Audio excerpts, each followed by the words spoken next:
Hey, what's up, y'all? Welcome back to the channel. I'm glad you're here. We're going to work on our OBS revival project. That is our 1993 half-ton short-wide Chevy pickup that we did a V6 to V8 conversion, and now we're moving on to paint and body work. Today we're gonna get all the dents knocked out of this thing and get it all primed and ready to block and paint. How about that? Thought we'd get the grill out of the way. This will make it easier to sand around our edges. This grill's no good. We're gonna toss it in the trash and go with something better. These are always fun. I'm gonna try not to break this stuff. It's got these little tabs you push down and then you give it a little twist. It should come right on up out of there. Something like that there. Hey, a little trick I could tell you guys, man. If it's cold outside, it's kind of chilly out today. And if it were really cold, these kind of things, these little tabs, these things that you push around on to get these clips to come out and all of that, those like to break off. I know you guys know all of that. You could take a heat gun and just put a heat gun on that for a few seconds. Don't melt it or anything, but just warm it up, and then you could turn around and push around on it. We didn't have to do that today. If it was any colder, I would have. Because I hate breaking those kind of things off. It's very frustrating. And it doesn't like to stay plugged in after that. To get the lights out of the way, they hide the screws to the grill up inside of here. For anybody that was wondering. In case you were ever wondering how that comes out. And there'll be another one up here in the middle, I believe. Let's see. Somewhere up in here. I might need to break a light out. I can't see nothing. Yeah, I found it. Get you a long extension, get up inside of here. And get that last screw out up inside of there, and this should start to come off. You'll feel it start to loosen up, and then there'll be some more at the top. I'll get these across the top next.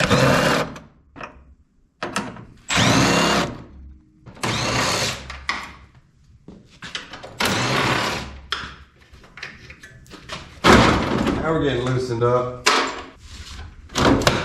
There's gonna be these lights right here still plugged in. Just give it a little kind of like quarter turn. They'll pop out of the hole. There we go. This should come on about at this point. I need to get to this fillet piece, and another reason why I'm pulling the grill out. This piece here is actually going to get painted with the rest of the truck, so it's got to come off of there. Well, we got a big old dent right there. I'm going to circle that so I don't forget about it when we start our body work. I think this one over on the door is probably the worst one since it's got the body line and everything involved. Now, along with that other filler piece that went on the bottom of the grill, we got these two little pieces, be one on each side. That mounts up to the fender, and then it's got another little bolt up in here, which you probably can't even see, that mounts to the fender up inside of there. I think it's 3 bolts, and those come off of there. It's not that difficult. You get up underneath there and do it. It's super easy. I see so many people leave those on when they paint them because they don't like taking them off. But we're gonna go ahead and get it off of there because that bumper's in the way. I don't like painting around that kind of stuff. Yeah, you see how it kind of tucks up under the bumper there? Yeah, let's just take it off. See how with the truck jacked up a little bit and the wheel turned out of the way, you can get up in here and access these bolts, screws rather. They're really tiny. I think they're like 6.5s. Yeah, and there's the other one right there.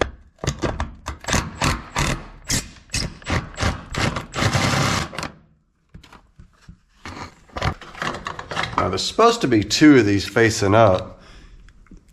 See the holes there? One of them was missing though. Just made my job easier though. That's one less bolt I had to pull out. Not really sure if anybody's noticed this or not, but this valance has been hanging down.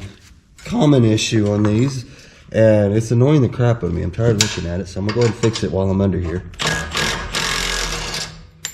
And the bolt broke off. All right. That's all right. I just so happen to have a few nuts and bolts laying around. I think we could find something. I think between a new bolt and this big giant washer, we ought to be all right. Let's try this out. Get this tightened up. Now I'm probably gonna have to take a heat gun to the rest of that, but at least it's tied up. It does look Way better now. All right, I feel better about that now. We'll worry about the heat gun and all that later. For now, I want to get this thing sanded down. And I can't wait to attack that roof. It looks terrible. Let's get started on it. Typically, the way I do these kind of jobs is I tear it down as I go. So what I'm going to do is I'm going to start on this fender. We're going to sand the fender. I don't know if you could tell on camera, but right here on top, just down to about that body line there, it's peeling. You can see here, I'll get the shadow out of the way. Yeah, you see that? We've got to feather all of that back because you can actually feel that. That's all got to go. Over here, you can see where paint's actually popped loose. All that's got to get sanded. From the body line down, looks fine actually. We could probably just 320 that, call it good, because we do want to prime. We're going to prime this whole vehicle in, not just the body work spots, because I do want to go back and actually block this truck down after it's primed in. We're going to give it good 3 fat coats of high build primer, and then we're going to block it back down, and that should take away some of the waviness that you typically see down the side of these things if you don't do that step.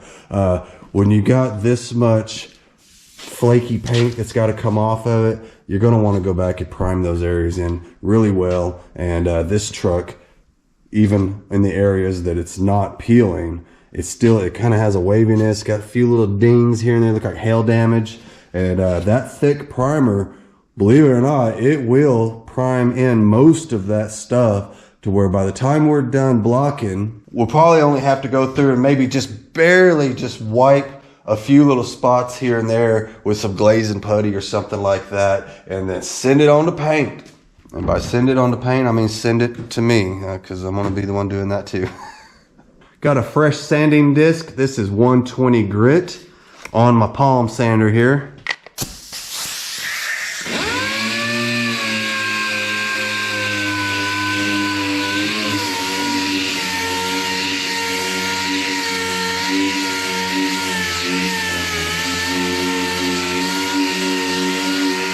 All right, so we did get it all feathered back. Remember, this is all 120. We just feathered back anything that was kind of gouged or peeling or any of that. Found some old body work in the end of this fender here. Not a big deal. It's all still good. It's nice. It's smooth. It doesn't have any waves and it ain't peeling off, so we're going to leave it. But all the clear coat that was peeling, you see how we feathered all of that. It feels nice and smooth now. We got rid of that extra layer that was on there trying to peel off. We even got down into the body line. So as for the rest of that fender, we'll just go over it with some Scotch-Brite, and then that fender will be ready to prime in. So for now, I'm going to go ahead and move on to the door. But before I do that, I'm going to take my putty knife here, and we're going to remove this trim. I don't like it. We're just going to get rid of it. It should come off pretty easy with my putty knife.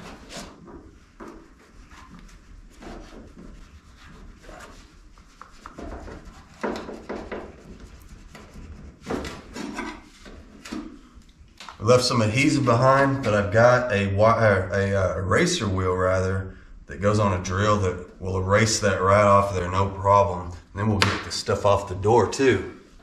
And we're going to get this off the door too right quick. Personally, I think the trim is kind of ugly, especially this trim. I never cared for the old plastic moldings or any of that stuff that went on these. Thought it was a more custom look to have it be kind of smooth, you know. This looks like some sort of an aftermarket trim, not the the big rubber one that normally you see on these. I didn't care for those either, to be honest.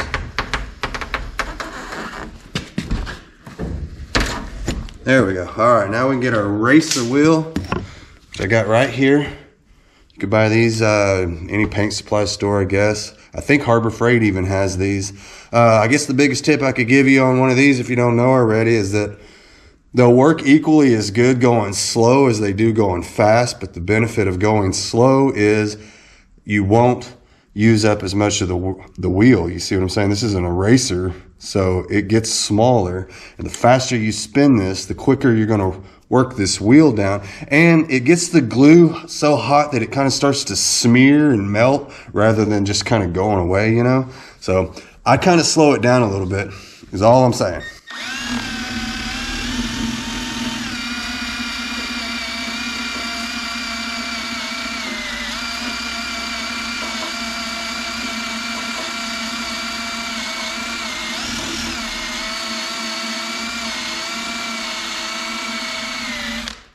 See how well it works?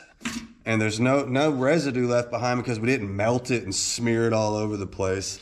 The flatter you hold, I like to go along with the trim. You see me going like this a second ago, but that's just because this door is kind of sticking out too far away from the fender. We'll have to make that adjustment later. We'll do that probably right before it goes to paint, I guess, because I don't like that. That's quite a bit there. So normally I would hold it this way, and I'm probably going to start at that end and work this way because of the rotation of it, you know. It wants to pull me that way anyway, so it's better to start that way and work your way this way. That way you're kind of fighting against it versus if I started this way and went that way, it's trying to take off on me the whole time. See what I'm saying? Yeah, I don't like that. So I'm gonna start down here. See, I'll start down here and work my way this way. I suppose you could switch the direction of the drill, but that just feels funny to me for some reason. It just feels backwards and it wants to pull my drill in weird directions. So this just works great. Try it, you'll see.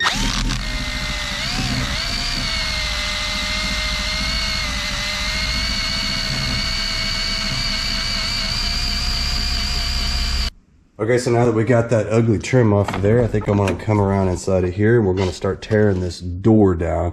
Obviously, we gotta get the rubber around the window pulled down away from the edge. You see here, we don't wanna be trying to paint up against all of that. It makes a mess. We don't wanna tape around it either. We're gonna try to get these belt moldings off. They're kind of hard to get off, but we're gonna make a run at it, see what happens. We're gonna get the mirror off, and I would like to gain access to the inside of this door if possible to help work this big old dent out of here. Y'all see this? Wouldn't it be nice to be able to get on the inside of that, kind of bang some of that out? And I think we could do that by removing this piece right here or just taking this whole thing off. That is one good thing about this particular style of Chevy truck. The GMCs are the same way. This whole panel comes off of the inside. And the only problem is you gotta take the window out of the tracks for the window regulator, and they've got all these rods for the door handle and the locks and all of that. Unless you're real familiar with these, I suggest leaving all that alone. But we've been there, done that a few times, so I may just pull that out of there. I haven't decided yet. But I am definitely going to get this mirror. I am definitely going to get this mirror off of here, that's for sure. So it's got 3 bolts up inside of here. This one being a little bit difficult to get to, but it can be done.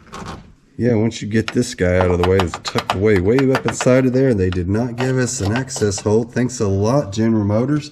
The other 2, though, are fairly simple to get out. You can actually get a socket on those.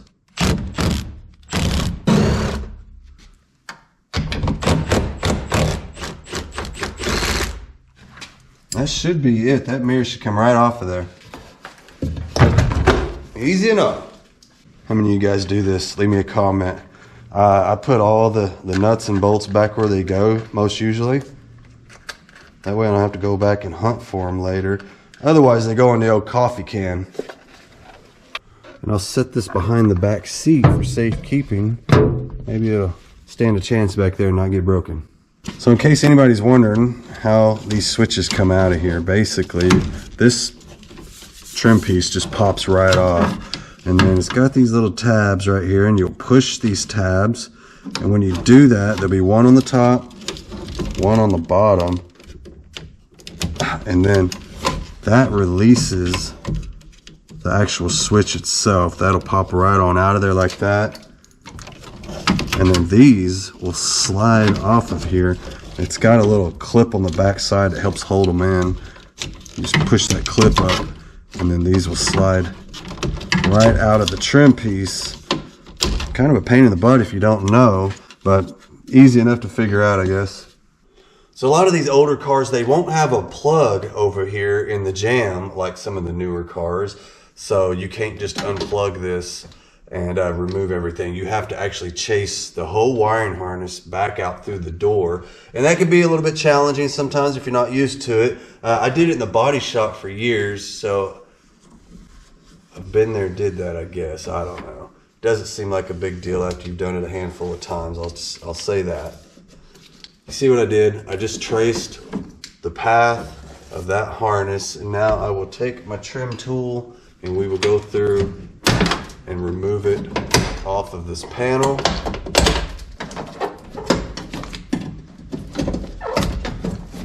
We'll get in here and we'll unplug it off of there after we pull the last bolt out. We can actually pull this window regulator situation out of the way. Somebody's cut these wires, so don't leave me a bunch of comments saying, I can't believe you cut the wiring harness. I didn't. Somebody else did, so we'll have to put all that back together at some point. But for now, we're going to use it to our advantage. It's got me a battery charger hooked up. All you gotta do is just touch these wires, and this window will either go up or down depending on which way you have these wires hooked up. So that was up. We'll switch them the opposite way, and this should be down. There we go. All right, so now we are down. So now with the window down, I should be able to remove the remaining screws holding this panel on. Just had a couple there just kind of holding it up in place, and we should be able to pull this out now. Somebody's been cutting on this. That's actually missing a chunk. I wonder what's going on there. We didn't do that. Somebody else did that. Now we've got to get in here and kind of unhook some of this stuff to free it up from the door latch itself, the door handle. This is the part that I don't really like about this style, is that these rods are held on with these weird little metal clips. They're kind of a pain in the butt. There's going to be one here and then one off over here. We're going to have to get out of there. And what you do is you pry them up like that, and then they'll slide over. And then this rod should pop out. And the thing is, I don't want to lose these. They typically will fall down in the door, and then that's the end of it. You'll never see them again. That one just almost did, but there it is. That's the clip that we need. We're going to hold on to that so we don't lose it. So in other words, in the coffee can it goes. Well, we got lucky on both of those. That's nice. All right, cool. In the coffee can. All right, that went a little easier than I remembered. It's been a long time since I've done one of these. Last time I did it, it fought me, and it doesn't seem to be fighting as hard this time, so that's nice. That is nice. I'm going to mark this rod. I'm just going to color that rod in, and then I'm going to put it right there, and then I know that that clips into that one, and I don't get it mixed up with this one. How about that? I'm going to get this last plug off of here, and then we can run that wiring harness right on out the door here. It's the wire that runs over to the actuator, the lock actuator. There, that one. Let's fish that on out of the hole. Run it off over here and out this hole. Try not to get too rough with these. They are old. We don't want none of the pins coming out. That's when they start getting glitchy. Every time you try to roll the window up, it may go up, it may not. That kind of stuff. We hate that. So try not to get too carried away with roughing them around and such. There's the other end of the window motor that someone cut. So that'll be super easy to put back together later, and we'll heat shrink it and all that good stuff. This part right here, we're going to slide it right out of the window. Here is our window regulator, and it slides right into that channel. We're just going to slide that right on out of there, leaving the glass in the door for now. And then after this is out of the way, we could pull the glass on out.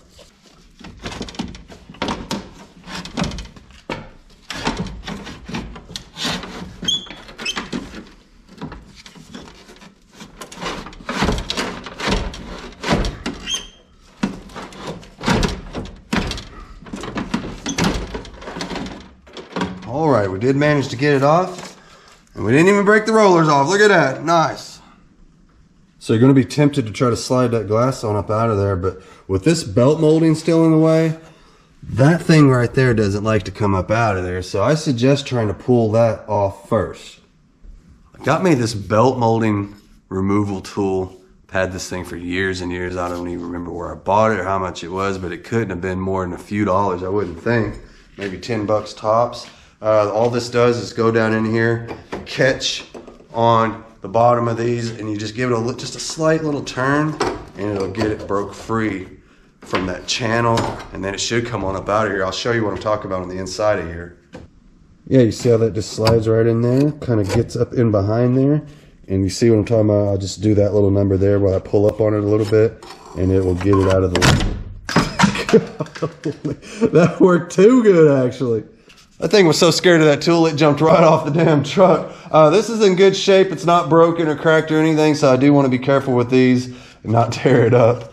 So typically I'll take stuff like that and I will set it up on the dash for safekeeping. That way nobody kicks it around, sits on it, or any of that kind of stuff. When we get over to the other door, we'll try to hold on to it with both hands so it don't go flying off again. But anyway, you see how well that tool works. It works pretty dang well. Now with everything out of the way, good Lord of mercy, I cannot talk. So yeah, that tool works pretty good. So now that that's out of the way, we should be able to slide that dang window right on up out of there.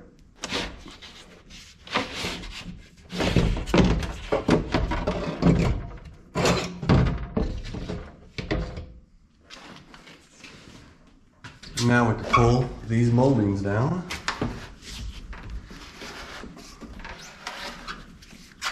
And they could just hang just like that. We don't have to take it. You could pull them up out of the door if you want, but I'm just gonna leave it just like that. And now we can pull the handle out. Now with everything out of the way, this part's super easy.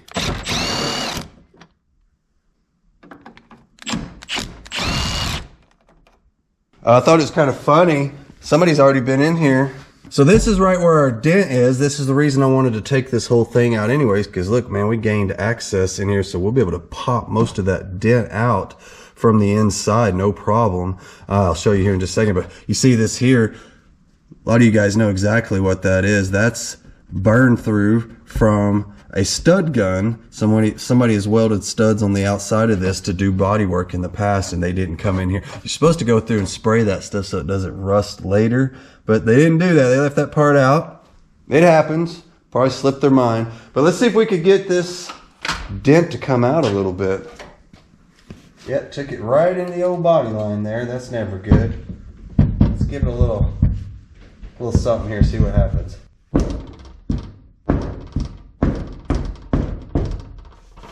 Alrighty, getting better, huh? Right here.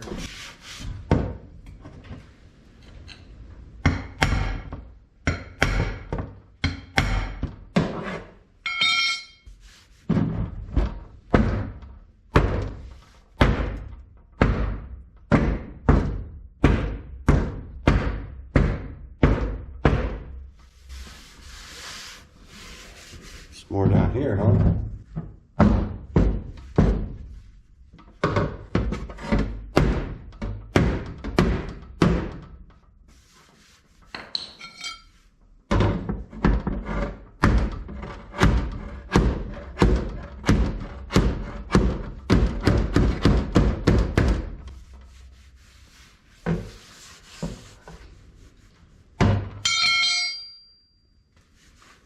All I'm in here doing is just banging on it with the handle of my hammer. And down in here where I can't reach, I got this thing. I'm just kind of tapping on it like that. I've also got this other end. It's a little curved, so we don't make a bunch of outies. We'll just kind of tap on it like that until we get that to work out real nice. I think, the feel of it right here, I could feel a little bulge right there. So I think we could just get in there and just give it a little more of this.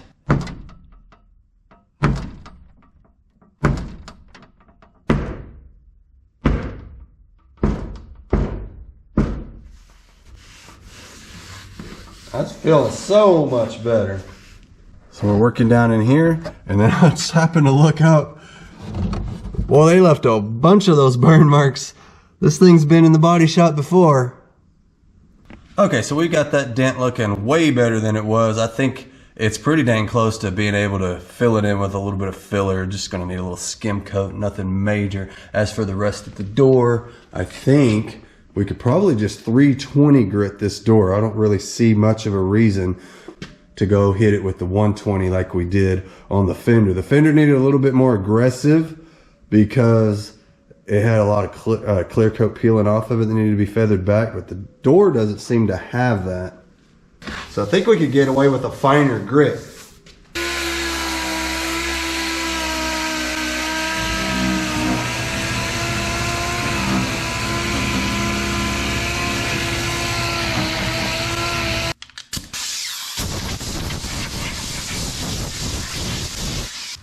All right, look at all that. That literally just came loose just from blowing it. So I'm gonna have to sand all of that out of there.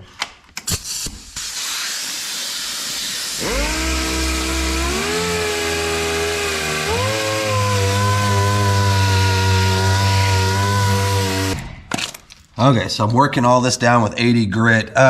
Remember how we discovered that there was already some body work going on in this area before we ever got here?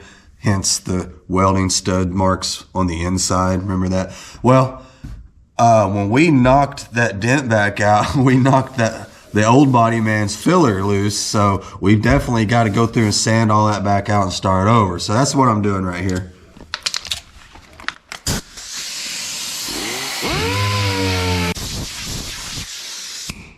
Okay, I think that's ready for some filler.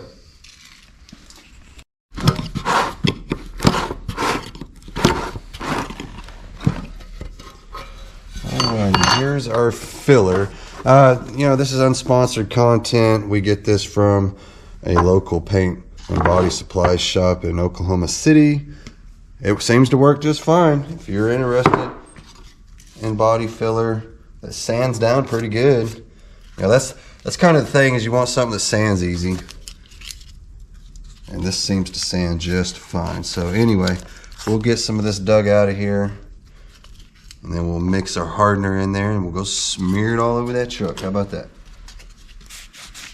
Clean off my spreader here, get it all ready. Wipe a little acetone on a rag. Get it all nice and clean. We'll mix some hardener in this filler. Let's get some hardener. There we go. That ought to do it. I've seen guys run it through right through their filler, and I guess that's fine, but I like to put mine off to the side and mix that in there. I know I've told you guys probably a million times, when you're mixing your filler, don't stir it. I guess that's the main thing I could tell you on this, is don't stir it and just make sure you get it mixed up nice. I'll take it, kind of clean it off of my spreader. See that? I'm just going to clean it all off and just keep gathering it back up, you know? And just keep doing that till you get all the streaks out of it. And it don't matter if you're using blue hardener or red hardener, it's all the same really. Just make sure you get it all mixed up. Normally I would mix it with a skinnier spreader and then spread it on with a wider spreader. You know, use this one to spread it on the truck and then a skinnier spreader to actually mix it. I don't know what I was thinking grabbing this one, but we'll make it work. I think we got it all on. I think it's all good. I think it's all mixed in now.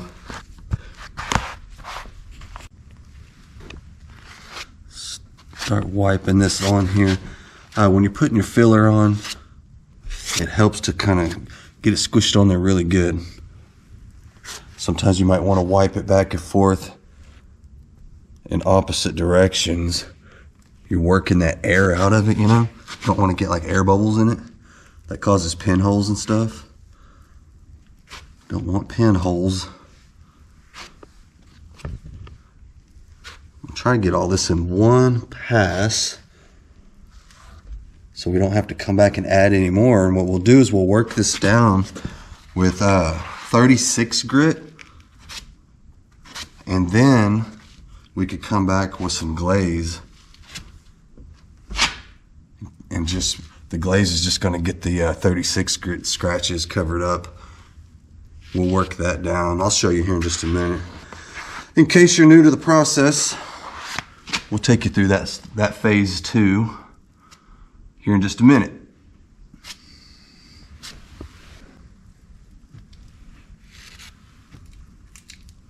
Kind of like putting frosting on a cake, if you think about it. So while we're waiting on the filler to harden up, because man, this stuff is, I probably should have mixed a little more hardener in. It's getting kind of chilly out here now.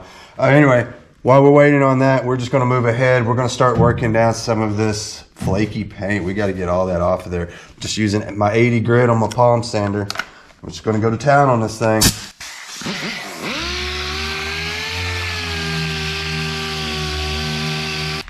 Mud's ready. I like to work the mud when it's still soft. You see that? Still pretty soft. I can still actually get it caught under my nail there. To me, that's the best time to work it. Don't wait for it to turn completely hard. Then it's like working concrete, and it's harder to get your shapes. I'm going to use 36 grit. That's going to work this down really quickly. If anything gets stuck to the sandpaper, you can just get it with a wire, just like a wire brush. We'll knock it right out of there, or even blow it out with your air hose.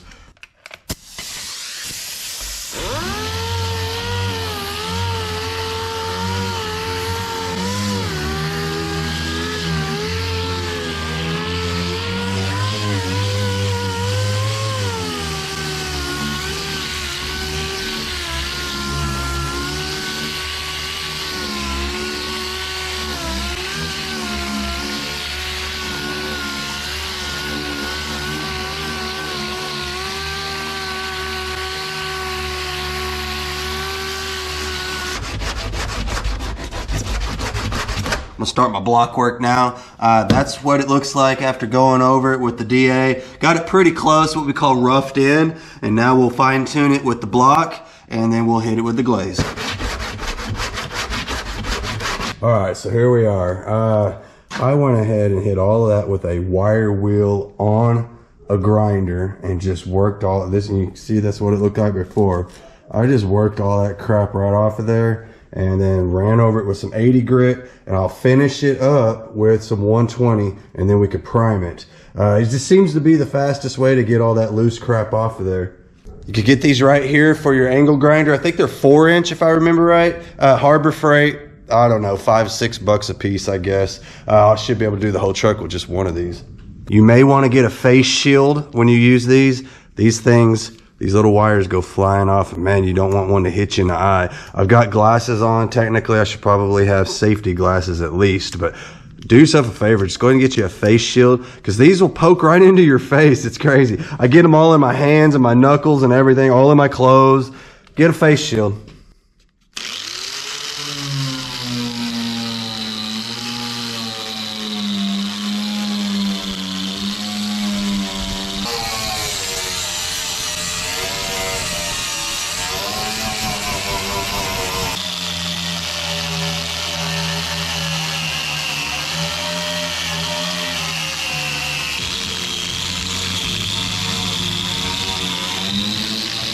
All right, now we'll rough it up with the palm sander, and it'll make this look like this.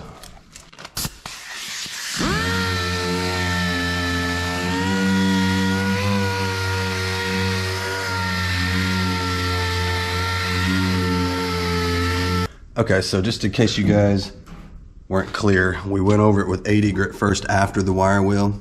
And you can see here, if you look on the edges, you see how it still kind of looks rough? Well, we want to smooth that back to look more like this one over here.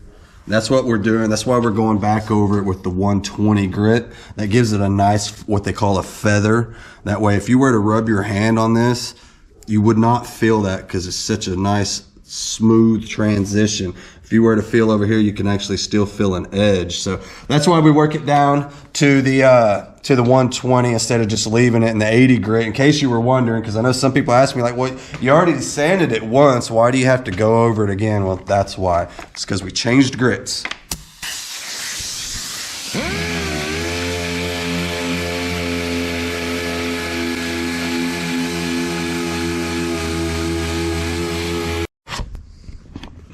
Hit it up with some glaze now. Now the glaze is exactly like the filler that we was using just a minute ago.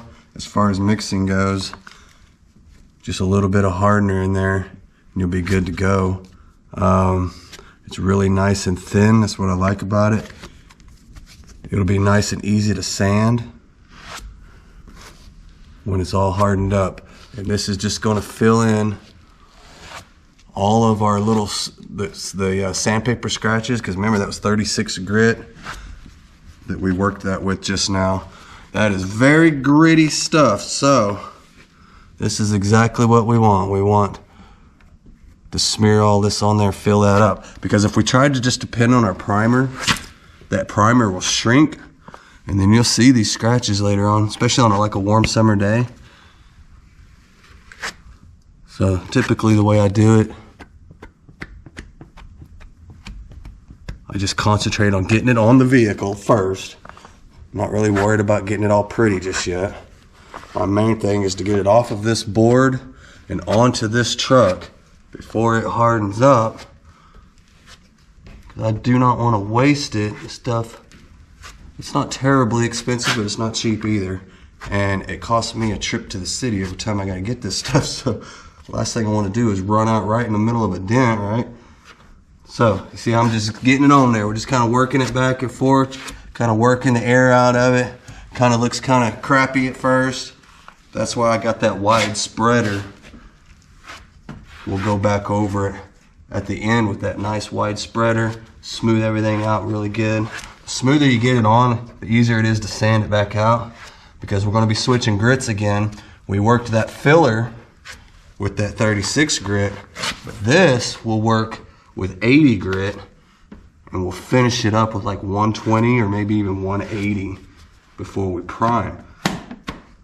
So there we are, we're on the truck. We made it, y'all. We didn't waste any, that's good. Now we'll go back and hit it up with our wider spreader here. Get out some of those marks, you know, that we made with the other spreader. Get it nice and smooth. It'll help us out here in just a minute when it comes time to sand. This will definitely make it a lot easier. Just go back and forth. I don't know if you guys noticed, but we found more dents. That's funny how that keeps happening. Yeah, look at this. We started out just a little spot over there, and now we're way off over here. We're way up there. Hell, we even got a spot up here. I don't know if I have enough of this left over for this spot up here. I might have to get a little more. I think I am. I think I might have to get a little more. We almost made it. That's all right. I'll get a little more for that spot, and then we'll be ready to sand all that down. So like I said before, I do like to just kind of tear them down as I go. So here we are.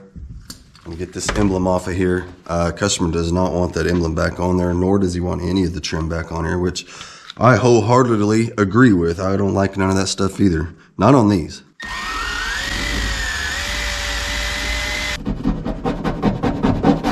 Well, the eraser wheel has met its match with this one. That stuff was on there so dried and crusty, the eraser wheel wouldn't even phase it at all. In fact, it was just wearing down the eraser wheel is all that was happening. So if that ever happens, just scrape it off. Hell, you could even sand it off, which the rest of that there, we will just sand off with our sander. So let's take this off of here. We'll put it behind the seat. And then I'm gonna take my wire wheel and I'm gonna clean that edge up, because that's terrible. We're gonna get all that cleaned up. We are gonna paint the jambs on this, so we're gonna have to get all this rubber out of the way anyway and clean all of that up, get it ready for paint. I've actually gone onto the roof now. I've already done this half of the roof. I'll show you here in just a second. So I figured we would go ahead and do this at the same time. I mean, that makes sense, right?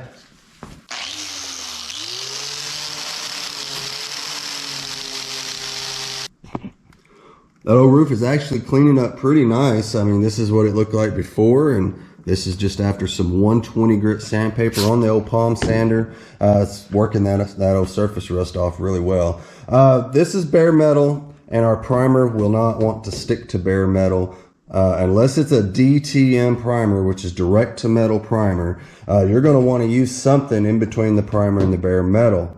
I have some stuff. It's called self-etching primer. It's just a 1K spray straight out of the can primer. We ain't got to mix anything with it. And we'll put a really light coat on there is all you got to do. I'll show you that here in just a little bit. Let me finish cleaning this up first.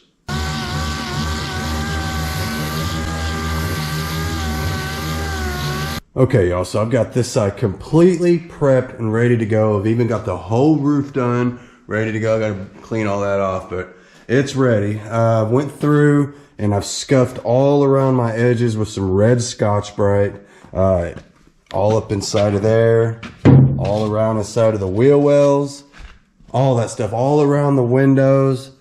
Get your Scotch-Brite up in there real good. And it'll clean it as you go. You can see inside of here. Let's see if I can get this open. You can see inside of here. With the Scotch-Brite and a squirt bottle, I'm able to go through there and clean it as I'm sanding it. So all of that's all nice and clean now. You know how door jambs are. They get pretty dang filthy, especially down along the bottom. But we got them all cleaned up, ready to go. In case you guys forgot just how bad that other side did look. Well, here you go. A little reminder here. Look at all that peeling paint. We've got all that feathered back nice over on that other side. Here in a few hours, that other side will look every bit as good as this side, and then we'll start spraying primer.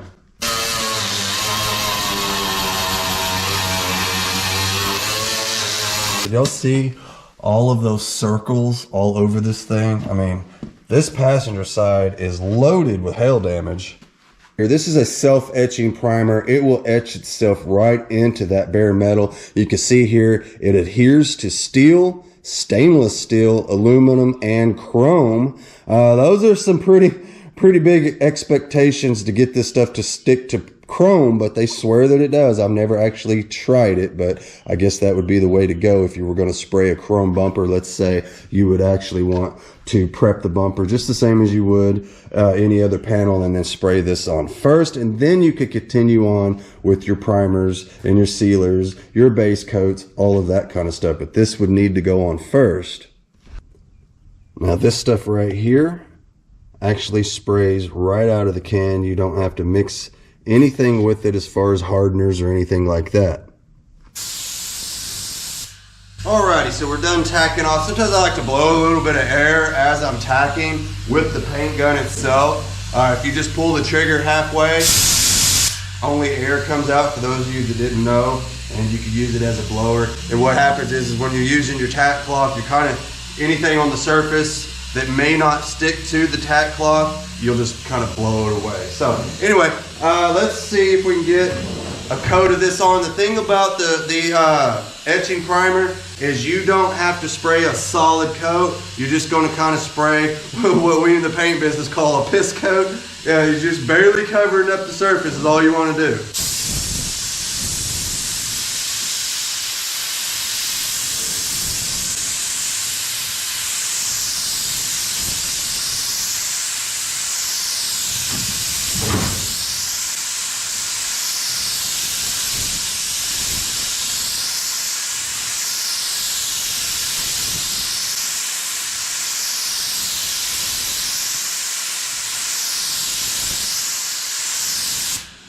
Alright, I'll grab the camera. I don't know if you guys can see it from where you're at and show you exactly what we did here. We'll spray a little up front here where we couldn't reach while we're at it.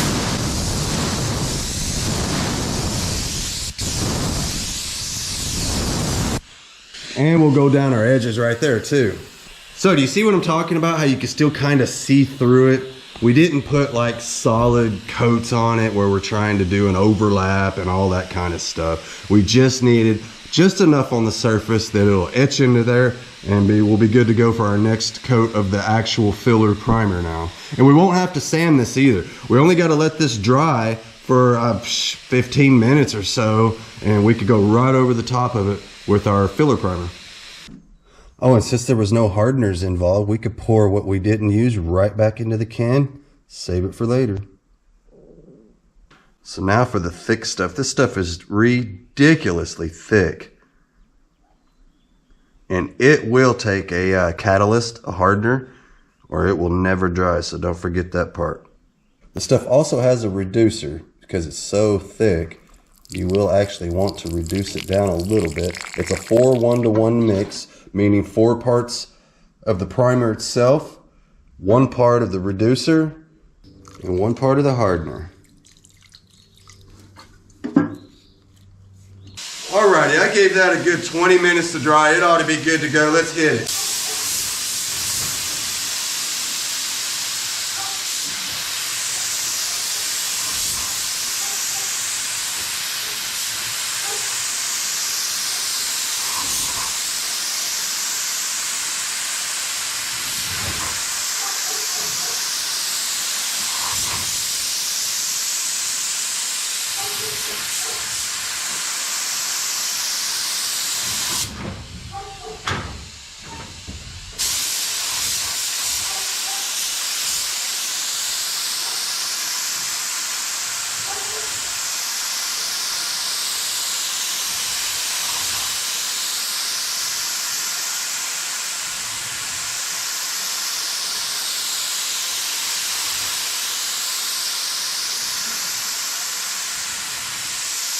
So there's our first even coat of primer. I'm gonna do 3 in total.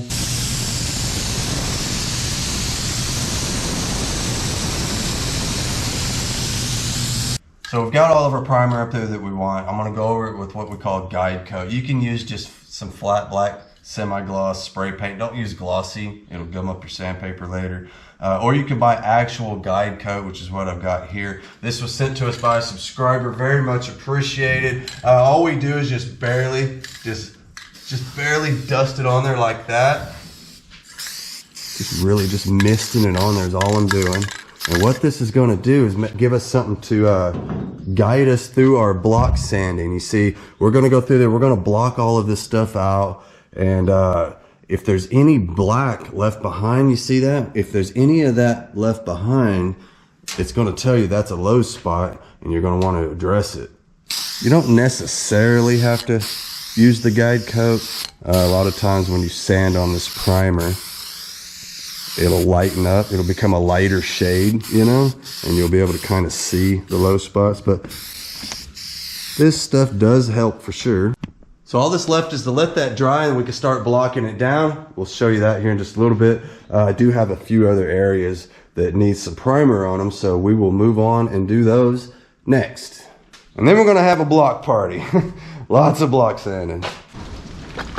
Okay, so I got me a whole new batch of primer all mixed up, ready to go for the sides. You can see here we've already gone through, sprayed the self-etching primer on, so we're good to go. We're cleared for takeoff with our high fill primer. You guys, pardon the wind noise. We've got an extremely loud wind situation going on here, and I know it might sound weird to say pardon the wind noise indoors, but that's just how bad it is. There was a couple times when I thought the doors were gonna fly right off the damn shop. So typically the way I would do this is I would start off priming in all of the bodywork spots first, let that flash, and then come through and prime the entire side of the vehicle. So let's start with that. I got a big spot right here.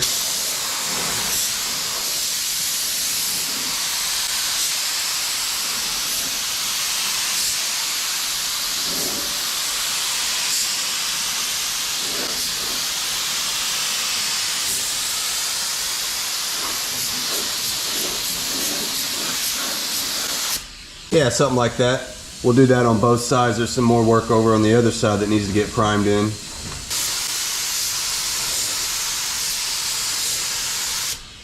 So the reason that I do that, you know, priming in the bodywork first, is because the filler will soak up that primer. So I like to give it a little extra something, you know what I mean?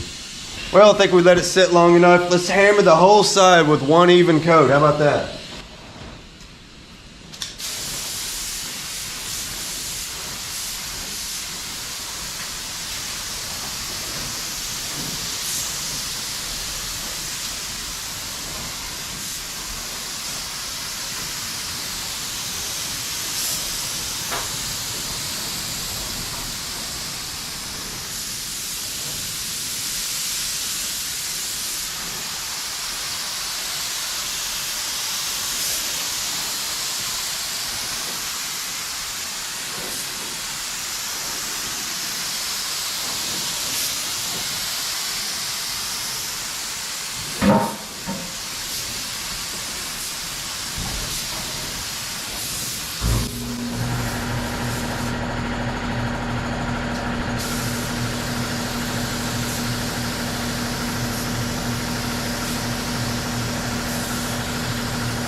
no! The wind, it's blowing the power lines, man. This is worst case scenario right here. Oh crap. I'm gonna have to unplug the air compressor, hang on. Let's unplug that in case we get some sort of power surge or something. I don't wanna lose my baby. That's my baby right there. All right, let's see if we can hammer this out before we lose power.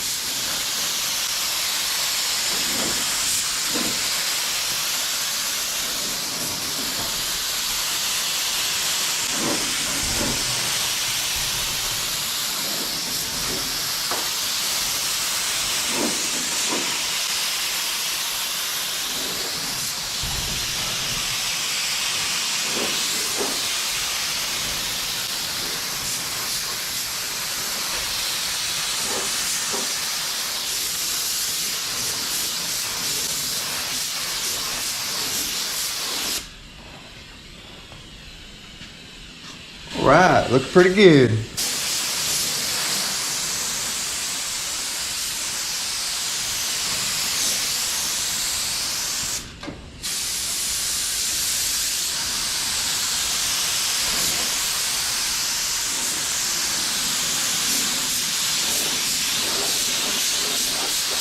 This ain't good, y'all.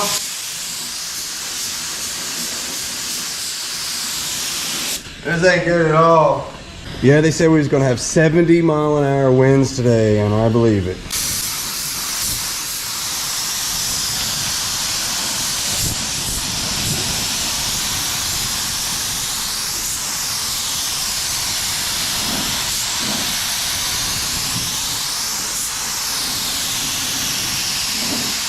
You guys see how I go past that door gap before I stop? I don't stop at the gap. That's so that we don't build up a heavy edge. You want to do that when you're painting, clearing, all that stuff. You don't want to stop at your gaps. You will build up a really heavy edge and it don't look good.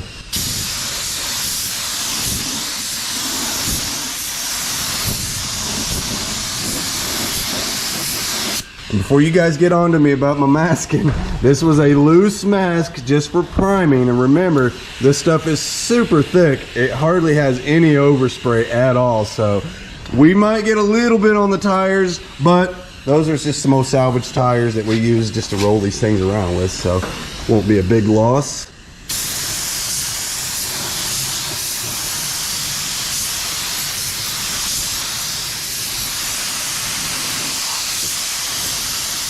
Oh, this power is killing me, y'all.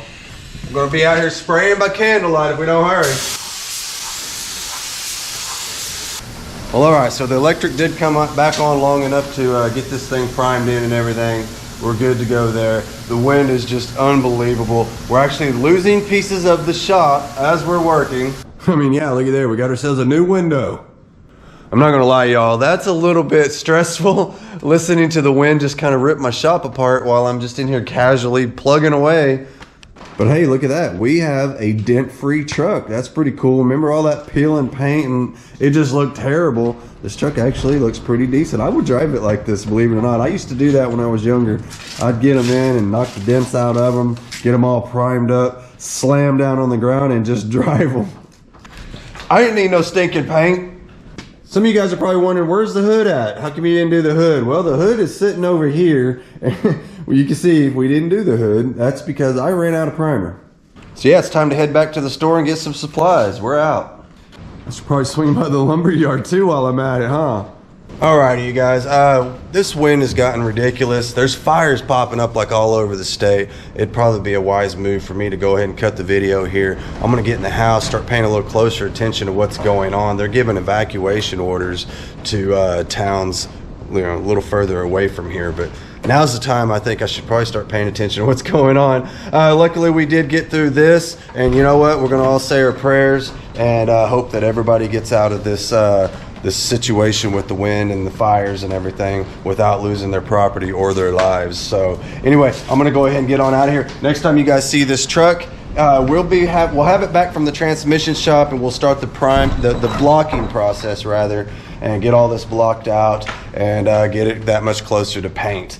So that's probably where we'll be on the next video on this truck. Not to worry, we've got other projects out. We'll bring that dually in. I'm thinking that's what we'll do while this one's at the transmission shop. We'll bring our 1965 chock top Chevy dually into the shop and actually make it a dually. Technically it's not one yet, but it will be. So you guys be sure and tune in on that next video. As for now, I'm gonna go ahead and get on out of here. You guys pray for us. We need your help out here. Oh crap, y'all, there goes my shed.